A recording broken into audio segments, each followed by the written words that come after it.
Hello बच्चों, कैसे हैं आप? बच्चों, जैसा कि आप जानते हैं फिजिक्स में बहुत ही इंटरेस्टिंग टॉपिक होता है अपना एक, and that is mechanical waves. Mechanical waves के दो चैप्टर होते हैं। पहला चैप्टर होता है transverse wave in a string और दूसरा चैप्टर होता है साउंड। तो जो पहला चैप्टर होता है transverse wave in a string, इसको आज मैं आपके सामने बहुत ही इंटरेस्टिंग वे में लेके आ रहा हूं। चलिए तो शुरू करते हैं बच्चों। ओके, चलिए बच्चों, देखिए ये एक स्ट्रिंग है। जैसा कि हम जानते हैं मैकेनिकल वेव्स के लिए फिजिकल मीडियम की आवश्यकता होती है। तो वो जो फिजिकल मीडियम है वो यहां ये स्ट्रिंग है, और आप देख सकते हैं कि ये जो स्ट्रिंग है ये रेड और ग्रीन पार्टिकल से मिलके बनी हुई है। आप इसे देख सकते हैं। अब जब हमें इसमें वेव पैटर्न बनाना होता है तो हमें एक सोर्स की जरूरत होती है। ये सोर्स, ये देखिए आप, ये सोर्स यहां पे लगा हुआ है। अब मैं पहले इसमें एक बहुत ही स्मॉल डिस्टरबेंस बनाता हूं, बहुत छोटा डिस्टरबेंस, जिसे हम पल्स के नाम से भी जाना जाता है। पल्स के नाम, जिसे हम पल्स भी कह सकते हैं। तो देखिए, अब देखिए मैं सोर्स को हल्का सा ऑसिलेट, वाइब्रेट करूंगा और आपको एक डिस्टरबेंस दिखाई देगा। देखिए,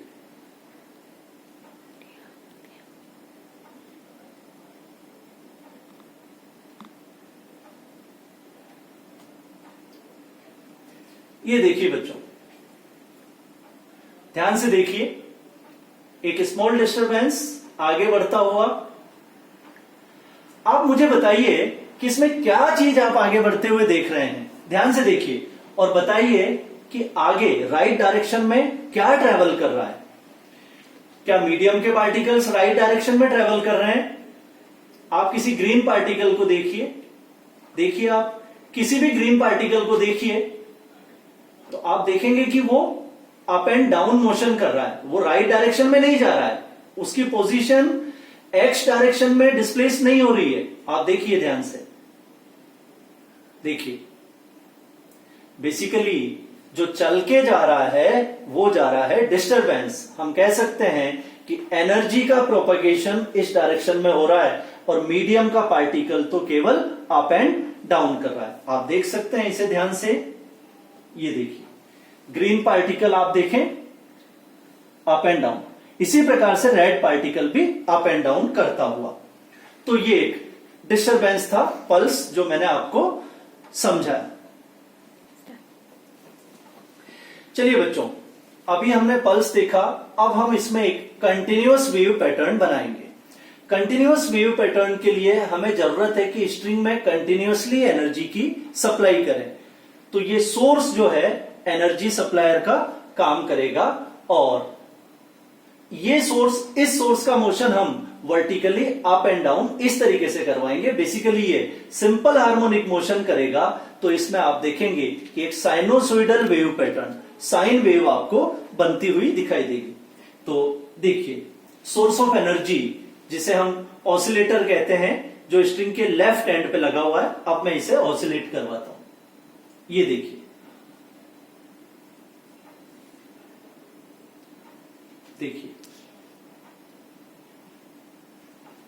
आप देख सकते हैं।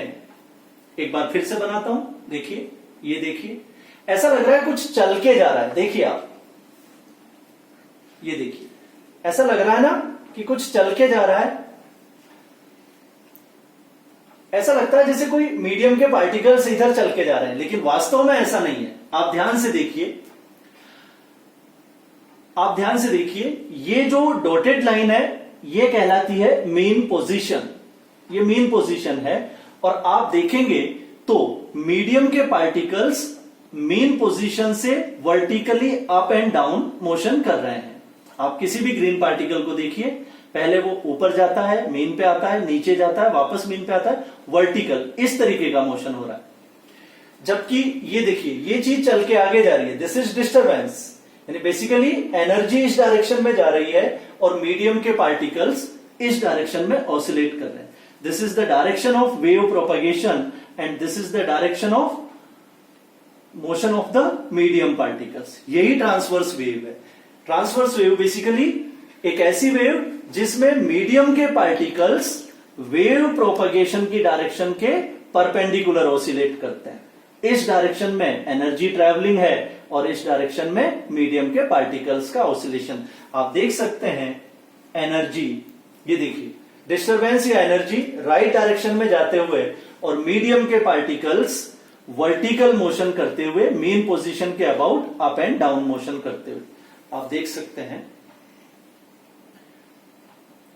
नाउ इसमें मैं कुछ टर्म्स आपको डिफाइन करता हूं। देखिए ये जो टॉप मोस्ट पोजिशंस होती हैं, ये इन्हें कहते हैं क्रेस्ट, और ये जो बॉटम मोस्ट पोजिशंस होती हैं दिस, ये जो बॉटम मोस्ट पोजिशंस होती हैं इन्हें कहते हैं ट्रफ्स।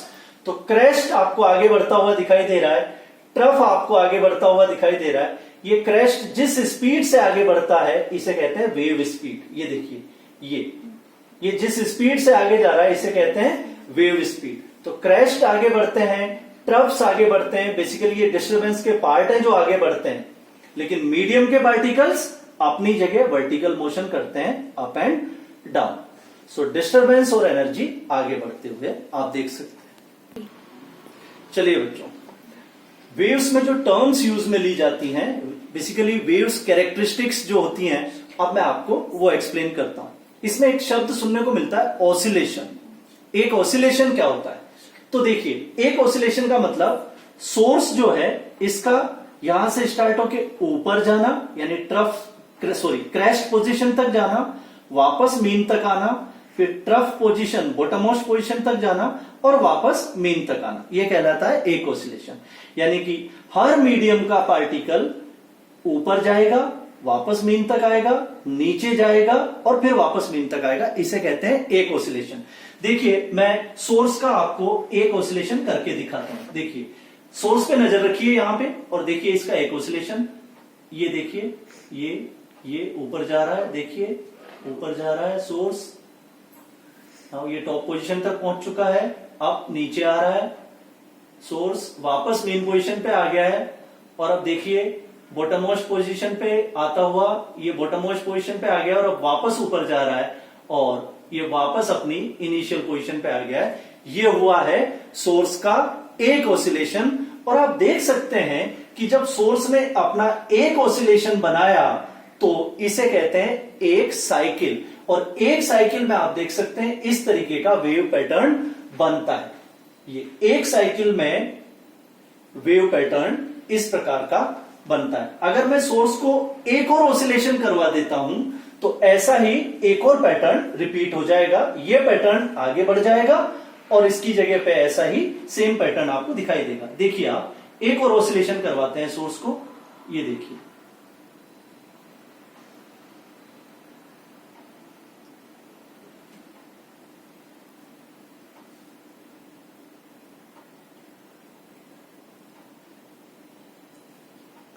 ये देखिए आप सोर्स के दो ऑसिलेशंस कंप्लीट हो चुके हैं और दो पैटर्न अपने आप को रिपीट कर चुके हैं। ये देखिए ये एक पैटर्न, ये दो पैटर्न, यानी दो साइकिल सोर्स की कंप्लीट हुई। तो आप वेव्स की भी यहां पे दो साइकिल्स देख सकते हैं। 3।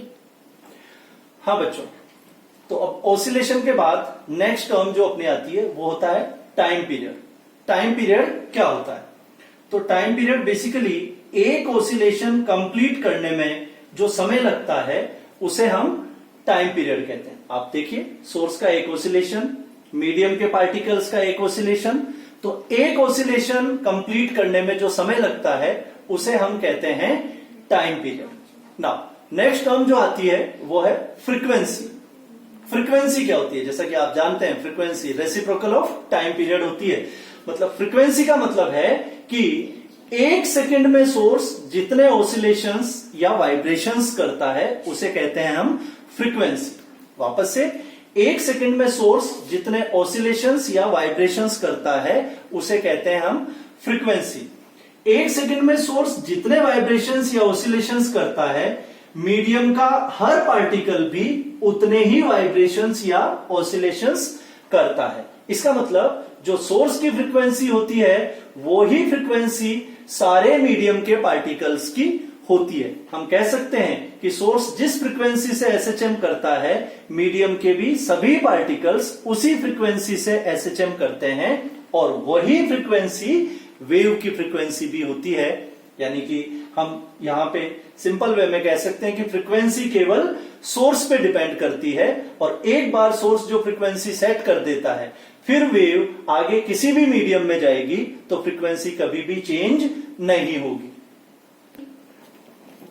ओके बच्चों, अब नेक्स्ट टर्म जो लेते हैं हम वो लेते हैं वेवलेंथ। वेवलेंथ क्या होती है? बहुत ही इजी वे में आपको एक्सप्लेन करता हूं। पहले वेवलेंथ की बहुत सारी डेफिनेशंस हो सकती हैं, उनमें से देखिए सबसे पहले बहुत इजी वे में आपको एक्सप्लेन करता हूं। क्रेस्ट और क्रेस्ट, दो कॉन्जिक्यूटिव क्रेस्ट के बीच की डिस्टेंस को हम कहते हैं वेवलेंथ। मतलब यहां से यहां तक की distance, this distance is wavelength, this distance is wavelength. दो, या फिर हम ऐसे भी कह सकते हैं, दो कॉन्जिक्यूटिव क्रेस्ट के बीच की distance, this is wavelength, this is wavelength. एक तरीका तो वेवलेंथ को एक्सप्लेन करने का ये हुआ ना। एक और तरीका हम ये भी कह सकते हैं कि दो नियरेस्ट पार्टिकल्स जो कि सेम पोजीशन पे हैं, वापस से एक्सप्लेन कर रहा हूं, दो नियरेस्ट पार्टिकल्स जो कि सेम पोजीशन पे हैं उनके बीच की डिस्टेंस को वेवलेंथ कहते हैं। क्रेस्ट और ट्रफ्स पे तो हमने समझा ही, ये और ये सेम पोजीशन पे है तो ये वेवलेंथ हो गई। अच्छा बताइए, इस पार्टिकल से नियरेस्ट पार्टिकल दूसरा कौन सा है जो इसके जैसी सेम पोजीशन पे? तो हम समझ सकते हैं ये और ये एक जैसी पोजीशन पे हैं, तो इन दोनों के बीच की डिस्टेंस भी वेवलेंथ हो जाएगी। नाउ बताइए, इससे बताइए ये और ये डिस्टेंस वेवलेंथ हो जाएगी, ये और ये डिस्टेंस वेवलेंथ हो जाएगी। इस प्रकार से भी हम वेवलेंथ को एक्सप्लेन कर सकते हैं। वेवलेंथ की सबसे प्रिसाइज डेफिनेशन जो है वो हम कह सकते हैं कि द डिस्टेंस, वेवलेंथ की जो सबसे प्रिसाइज डेफिनेशन है हम कह सकते हैं the distance between two consecutive particles which are in same phase. देखिए, जैसे ये और ये पार्टिकल सेम फेज में है, हम ऐसा कहते हैं, ये और ये पार्टिकल सेम फेज में। अब यहां पे एक शब्द आता है फेज। क्या है फेज? बेसिकली पार्टिकल्स की पोजीशन को बताता है। सेम फेज में होने का मतलब है एक जैसी पोजीशन पर होना और एक ही डायरेक्शन में ट्रेवल करना। जैसे मैं कहता हूं ये और ये पार्टिकल सेम फेज में है, पोजीशन तो इनकी और इनकी भी सेम है, आप देख सकते हैं दोनों मेन पोजीशन पे आ रहे हैं, लेकिन इनकी डायरेक्शन ऑफ मोशन सेम नहीं है। अभी मैं आपको एक्सप्लेन करके बताता हूं, इसकी और इसकी डायरेक्शन ऑफ मोशन सेम है।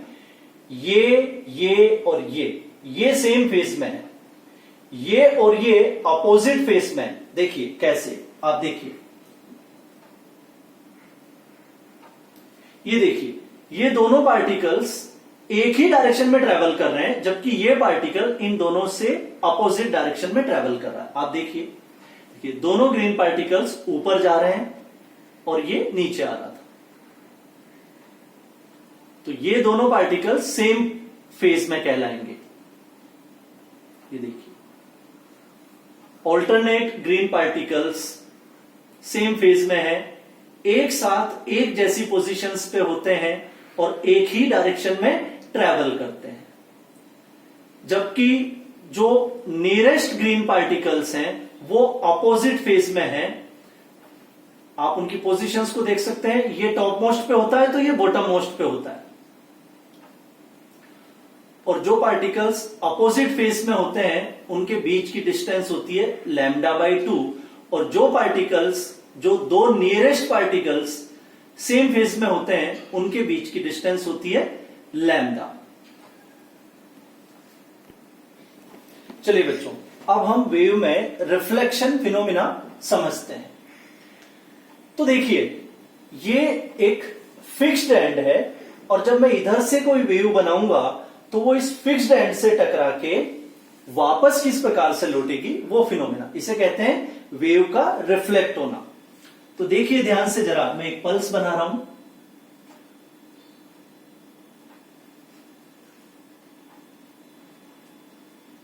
ये देखिए पलट गई है पल्स, ये भी फिक्स्ड एंड की तरह बिहेव हो रहा है, हिल नहीं रहा है ये एंड, तो दोनों एंड फिक्स्ड है ये। तो यहां पे हम देख रहे हैं कि जब रिजिड एंड फिक्स्ड सपोर्ट से, अगर रिजिड बाउंड्री से कोई वेव टकराती है तो वो पलट जाती है। और टेक्निकल लैंग्वेज में इसे बोलते हैं कि ये देखिए ऊपर वाला पार्ट जब नीचे हो जाता है तो इसे बोलते हैं कि इसमें पाई का फेज आ जाता है, पाई का फेज डिफरेंस आ जाता है। ये देखिए, तो रिजिड बाउंड्री से टकराने पे वेव पलट जाती है, उसमें पाई का फेज आ जाता है। यानी इस वेव की जो इक्वेशन होती है और जो इस वेव की इक्वेशन होती है उसमें फेज में पाई का डिफरेंस होता है। 3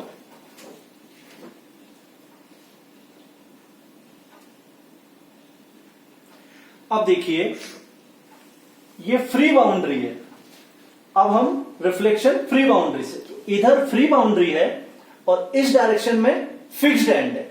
it is free and and it is fixed and.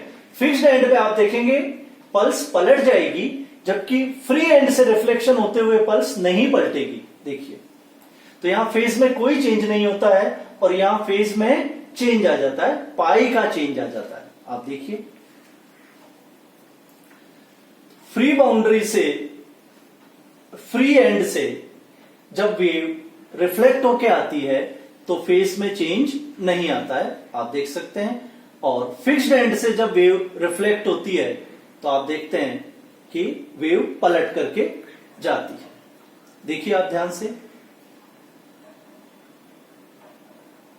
यहां पे आप एक चीज और देख सकते हैं कि अगर इस पल्स का एम्पलीट्यूड ए है तो जब वो यहां से रिफ्लेक्ट होती है तो रिंग 2a ऊपर या नीचे जाती है, 2a। आप ध्यान से देखिए,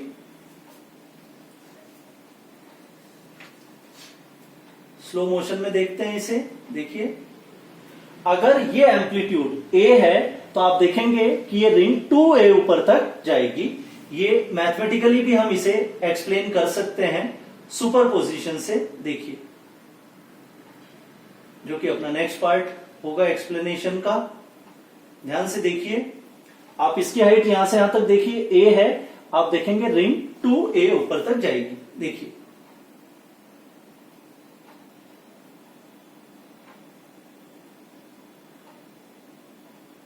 ये देखिए, ओके। इस प्रकार से ये रिफ्लेक्शन होता है। गो। चलिए बच्चों, अब मैं आपको एक्सप्लेन करता हूं प्रिंसिपल ऑफ सुपरपोजिशन। सुपरपोजिशन क्या होता है? सुपरपोजिशन का मतलब है कि जब दो या दो से ज्यादा वेव्स किसी एक ही पॉइंट पर पहुंचती हैं तो हमें क्या दिखाई देता है, किस प्रकार का एक्सपीरियंस होता है, वेव का कैसा पैटर्न बनता है। तो चलिए पहले देखते हैं और फिर समझते हैं उसे। देखिए,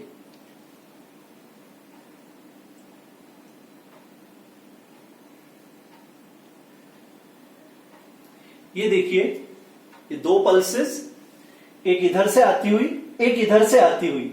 इसका एम्पलीट्यूड ए है। What is amplitude? Main position से पार्टिकल जितना मैक्सिमम ऊपर या नीचे जाता है उसे एम्पलीट्यूड कहते हैं। तो मेन पोजीशन से ये, अब देखिए, इसका एम्पलीट्यूड ए है और इसका भी एम्पलीट्यूड ए है, एक जैसी पल्सेस हैं ये।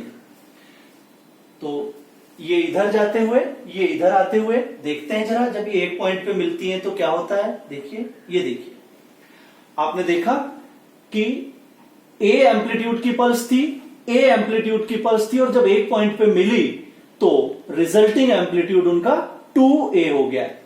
और बहुत इंटरेस्टिंग बात है कि वो दोनों पल्सेस मिला के एक सिंगल पैटर्न बन गया है। और अब आगे देखते हैं क्या होता है। देखिए, देखिए, वो दोनों पल्सेस क्रॉस कर गई हैं एक दूसरे को। देखिए, बिना डिस्टर्ब किए हुए, जो इधर से पल्स जा रही थी वो उधर निकल गई है और जो उधर से आ रही थी वो इधर निकल गई है। इसका मतलब पल्सेस बिना डिस्टर्ब किए हुए एक दूसरे को आगे निकल जाती है। लेकिन जब वो एक पॉइंट पर मिलती हैं तो आपने देखा कि एक 2a ऊंचाई का पैटर्न बन गया था। आगे देखते हैं।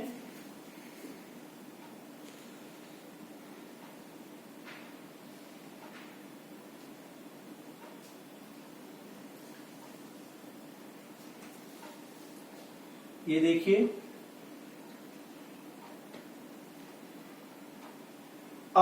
ये जो दोनों पल्सेस जा रही हैं एक दूसरे की तरफ, ये अपोजिट फेस की पल्सेस हैं। पहले आपने जो देखा था वो दोनों पल्सेस ऊपर ऊपर थी, वो सेम फेस में थी। ये अपोजिट फेस में, एक ऊपर है एक नीचे। जरा ये दोनों एक पॉइंट पे मिलती हैं तो हम देखते हैं कैसा पैटर्न होता है। ये देखिए,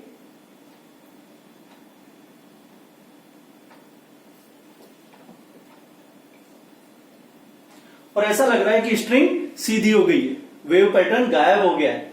लेकिन वेव पैटर्न गायब नहीं हुआ है, एनर्जी गायब नहीं हुई है, अभी भी है। आप देखिए इस प्रकार का, इसमें जो ये वाली वेव थी और एक ये वाली वेव थी, जब दोनों एक पॉइंट पर पहुंची तो आप देखिए कि उनका रिजल्टिंग एम्पलीट्यूड प्लस ए और माइनस ए मिलके 0 हो गया है। पहले केस में वो 2a हुआ था और अब इस केस में वो 0 हो गया। इस प्रकार का जो इंटरफेरेंस होता है इसे हम कहते हैं डिस्ट्रक्टिव इंटरफेरेंस। और इससे पहले जो आपने देखा था 2a, वो था कंस्ट्रक्टिव इंटरफेरेंस। इसका मतलब वेव्स यदि सेम फेस में इंटरफियर करती हैं, मिलती हैं, उनका सुपरपोजिशन होता है तो उसे कहते हैं कंस्ट्रक्टिव इंटरफेरेंस। और जब अपोजिट फेस मतलब एक ऐसे और एक ऐसे, जब ऐसी वेव्स मिलती हैं तो इस प्रकार का इंटरफेरेंस कहलाता है डिस्ट्रक्टिव इंटरफेरेंस। और उसमें जो एम्पलीट्यूड होता है वो देखिए यहां, अगर सेम एम्पलीट्यूड की दो वेव्स अगर डिस्ट्रक्टिव इंटरफेरेंस करती हैं तो उस जगह पे आप देख सकते हैं कि एम्पलीट्यूड, रिजल्टिंग एम्पलीट्यूड 0 हो जाता है और स्ट्रिंग स्ट्रेट हो गई है। चलिए बच्चों, अब मैं आपको एक्सप्लेन करता हूं स्टैंडिंग वेव्स और स्टेशनरी वेव्स क्या होती हैं, कैसे बनती हैं। तो बेसिकली दो कोहेरेंट वेव का मतलब होता है सेम फ्रीक्वेंसी की वेव। तो हमारे पास एक सोर्स है और इस सोर्स से हम वेव बनाएंगे। नाउ सबसे पहले स्टैंडिंग वेव की जो कंडीशन है वो क्या है, कैसे ये पैटर्न बनता है। तो देखिए, जब एक वेव इधर से जाती है और वो रिफ्लेक्ट होके वापस आ जाती है, यानी इस स्ट्रिंग में एक ही समय में दो वेव रहेंगी, एक राइट डायरेक्शन में जा रही है और एक रिफ्लेक्ट होके वापस आ रही है। तो यदि मीडियम के पार्टिकल्स पे एक ही समय में दो वेव्स होती हैं और दोनों का डायरेक्शन ऑफ मोशन अपोजिट होता है, एक राइट डायरेक्शन में जाती है और एक लेफ्ट डायरेक्शन में जाती है, तो मीडियम के हर पार्टिकल पर एक साइमल्टेनियस इंटरफेरेंस होता है। और उसका रिजल्ट जो हम देखते हैं कि मीडियम के कुछ पार्टिकल्स परमानेंट रेस्ट पे आ जाते हैं जिन्हें हम नोड्स कहते हैं, और मीडियम के कुछ पार्टिकल्स मैक्सिमम एम्पलीट्यूड से ऑसिलेट करते हैं जिन्हें हम एंटी नोड्स कहते हैं। तो देखिए, अब मैं यहां से एक वेव बना के इधर भेजूंगा और वो रिफ्लेक्ट होके वापस आएगी, तो आप देखेंगे कि कुछ पार्टिकल्स परमानेंट रेस्ट पे आ जाएंगे और कुछ का ऑसिलेशन मैक्सिमम एम्पलीट्यूड से होगा। देखिए, शुरू करते हैं अपन इसे, ध्यान से देखिएगा। ये देखिए, वेव जा रही है और वो टकरा के वापस लौटेगी। देखिएगा, ये देखिए, यहां तक वो वेव वापस लौट गई है। अब आप धीरे धीरे, ये ग्रीन पार्टिकल रेस्ट पे आ गया, अब मैं इसे धीरे धीरे आगे बढ़ाता हूं। वेव गई और अभी यहां तक लौटी है, मतलब इस वाले रीजन में दो वेव है, एक जाने वाली और एक लौट के आने वाली, और ये जैसे जैसे धीरे धीरे आगे बढ़ती जाएगी पूरे रीजन में इंटरफेरेंस हो जाएगा। देखिए ध्यान से, ये देखिए,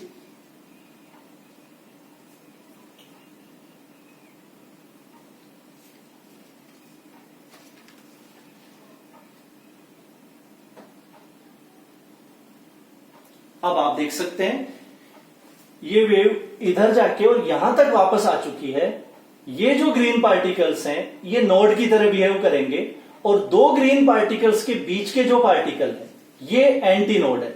ये पार्टिकल्स परमानेंट रेस्ट पे रहेंगे और ये पार्टिकल मैक्सिमम एम्पलीट्यूड से ऑसिलेट करेंगे। आप देख सकते हैं पैटर्न, देखिए स्टैंडिंग वेव का। आप इधर वाले पैटर्न को देखिएगा, देखिए,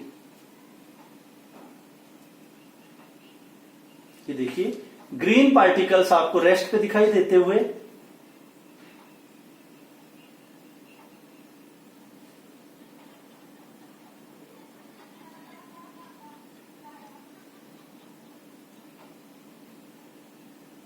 पूरा एक ऑसिलेशन मैं आपको एक्सप्लेन।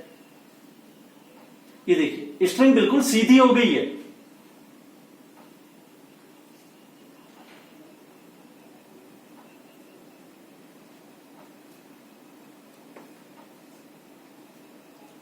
स्टैंडिंग वेव पैटर्न,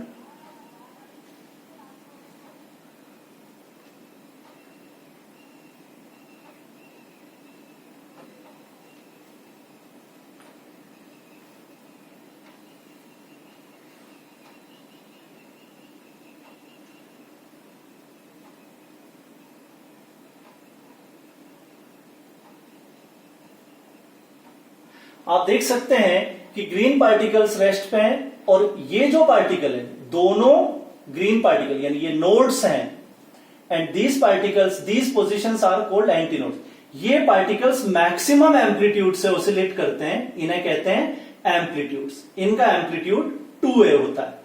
इसके अलावा ये पार्टिकल्स भी ऑसिलेट करते हैं लेकिन इनका एम्पलीट्यूड थोड़ा कम होता है, इसका और कम होता है, इसका थोड़ा ज्यादा होता है, सबसे ज्यादा इसका होता है। यानी हम ये कह सकते हैं कि दो नोड्स के बीच के पार्टिकल्स सेम फेज में ऑसिलेट करते हैं, एक साथ वो अपनी एक्सट्रीम पोजीशंस पर पहुंचते हैं। सबकी एक्सट्रीम पोजीशंस अलग अलग होती हैं, एक साथ वो मीन पे आते हैं, फिर एक साथ वो नीचे वाली, यही पार्टिकल्स ऐसे भी आएंगे और इस प्रकार से बेसिकली ऐसे ऐसे आप देख रहे हैं ऑसिलेट करते हैं। सबकी एक्सट्रीम पोजीशंस अलग अलग, सबका एम्पलीट्यूड अलग अलग, लेकिन जो मैक्सिमम एम्पलीट्यूड है वो मिड पार्टिकल का होता है जो कि एंटीनोड पोजीशन पर होता है। और आप देख सकते हैं कि जब एक ऑसिलेशन इनका होता है तो उसमें स्ट्रिंग 2 बार सीधी हो जाती है। आप देखिए, ये देखिए,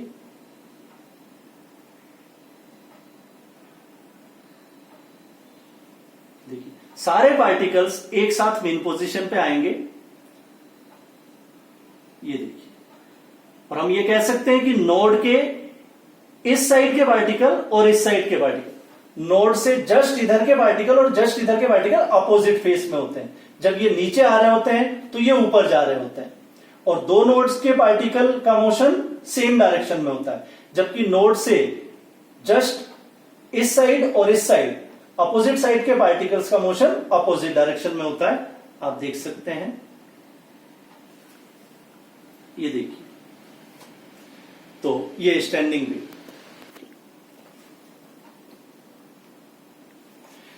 चलिए बच्चों, अब मैं लास्ट पार्ट वेव में डैम्पिंग क्या होती है वो एक्सप्लेन करता हूं। सबसे पहले हमें यह समझना है कि जब वेव ट्रैवल करती है, वेव जब ट्रैवल करती है तो इनिशियल जो एम्पलीट्यूड मैंने आपको एक्सप्लेन किया था, मीन पोजीशन से किसी भी पार्टिकल का मैक्सिमम ऊपर जाना, और मीन पोजीशन से किसी भी पार्टिकल का मैक्सिमम नीचे जाना।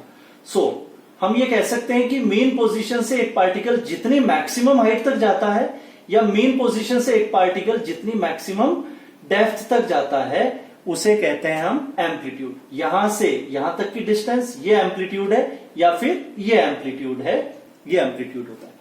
इनिशियली सोर्स एम्पलीट्यूड को डिसाइड करता है। एक बार सोर्स जब एम्पलीट्यूड बना देता है तो फिर आगे वेव का प्रोपगेशन मीडियम की जिम्मेदारी हो जाती है। और मीडियम की 2 प्रॉपर्टीज का रिक्वायरमेंट है वेव प्रोपगेशन के लिए, एक होती है इलास्टिसिटी और एक होती है इनर्शिया। यदि इलास्टिसिटी और इनर्शिया सफिशिएंट होते हैं मीडियम में तो आप देखिए वेव का एम्पलीट्यूड लगातार कांस्टेंट रहता है।